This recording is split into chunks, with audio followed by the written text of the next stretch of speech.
Welcome back to my channel in and out ব্লগে তোমাদের জানাই সকলকে অনেক অনেক অনেক স্বাগত। তো এখানে আমি দেখো আজকে কোনো ব্লগ নিয়ে আসিনি, এখানে আমি আজকে এসেছি তো একটা ছেচি শাকের রেসিপি নিয়ে। তো সবারই মোটামুটি অনেকেরই জানা আছে ছেচি শাকের রেসিপি, আবার অনেক মানুষ এখনও আছে যে ছেচি শাকটাই খেতে জানে না, তো সেই রকম মানুষও এখনও আছে।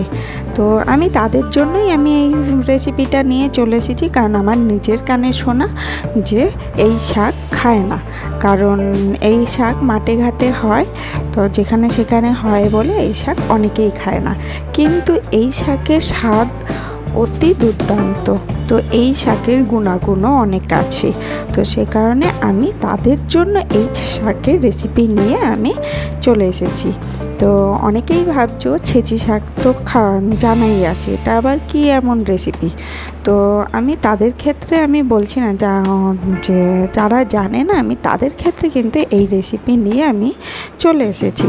তো যাদের মনে হবে আমার ভিডিওটা দেখার, তো তারা দেখো, যাদের মনে হবে না দেখার বা দেখার ইচ্ছা নেই কোনো রকম, তারা স্কিপ করে যেও। তো তাদের আমি জোর করে বলছি না আমার ভিডিওটি দেখতে। তো চলো এইবার আমি রেসিপিটি নিয়ে শুরু করে দিই। তো এখানে দেখো, এটা একদম বাজারে কেনা নয়, এগুলো কিন্তু বাজারেও কিনতে পাওয়া যায়। তো মানুষ যদি না খেত তাহলে নিশ্চয়ই বাজারে পাওয়া যেত না, তো মানুষ খায় বলেই বাজারে বিক্রি হয়। তো তাদের ক্ষেত্রেই আমি বলছি। তো অনেকে যারা আর কি বলে যে খায় না, তো সে কারণেই আমি এই কথাটা বললাম।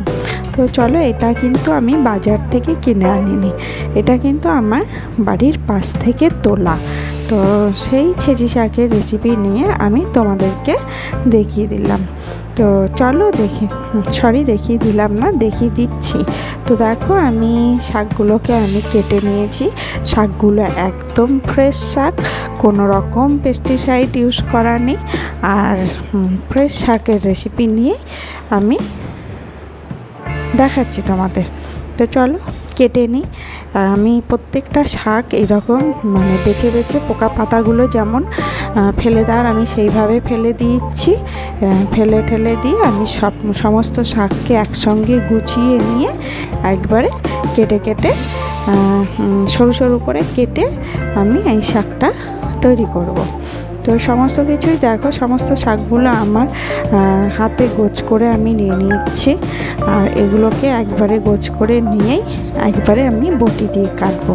তো আমি না ছুরি দিয়ে কাটতে পারি না, আমি বটিটাই ইউজ করতে পারি ভালো, তাই আমি বটি দিয়েই কেটে নিচ্ছি। তোমরা রেসিপিটা অবশ্যই দেখো, যদি যাদের ভিডিওটি ভালো লাগবে তারা দেখো, যাদের ভিডিও ভালো লাগবে না তারা স্কিপ করে চলে যাও। তো চলো দেখতে থাকো। তো এই রেসিপি এমন কোনো টাফ রেসিপি নয়, একদম সিম্পল, একদম সোজা রেসিপি। তো অনেকের জানাও আছে এই রেসিপিটি কিভাবে খায়। এই শাকের সঙ্গে না একটু চিংড়ি মাছ, যদি ছোট ছোট সাইজের চিংড়ি মাছ পড়ে তাহলে আরও স্বাদ বেড়ে যায়। তো যেহেতু আমার কাছে চিংড়ি মাছ নেই, আমি এখানে চিংড়ি মাছটা ইউজ করব না। তো অনেক যারা এই রেসিপিটি করতে চাও তারা কিন্তু চিংড়ি মাছও অ্যাড করতে পারো, তা খেতে কিন্তু মন্দ লাগবে না। তো চলো, আমার কাটাকাটি প্রায় শেষ হয়েই গেছে, আর এখানে বাকিটা আমি রেখে দিলাম প্লাস্টিকে। আর এই দেখো, আমার এতটা শাক পরিমাণে হয়েছে। আর এখানে দেখো, আমি রসুন ছাড়িয়ে নিয়েছি, রসুনটা প্রায় গোটা দু একটা কেটে নিয়েছি। এই দেখো গোটা। আর প্রত্যেকটা শাক দেখো, আমি তোমাদেরকে দেখিয়ে দিচ্ছি, একদম ফ্রেশ শাক, দেখেও তোমরা বুঝতে পারছো, একদম কাছ থেকে তোমাদের দেখালাম যে কতটা ফ্রেশ শাক।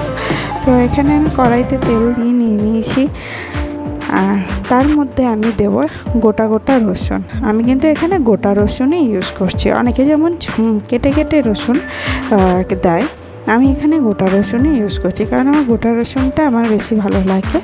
তো স্মেলটা আরও বেশি বা ফ্লেভারটা আরও বেশি আসে, সে কারণে আমি একটু গোটা রসুনই ইউজ করছি।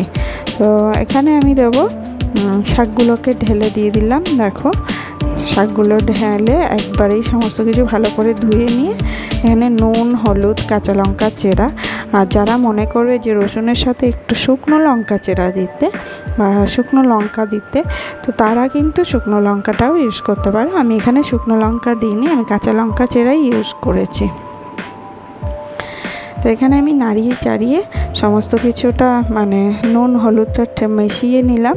মিশিয়ে নিয়ে আমি এটা আস্তে আস্তে হতে দেবো।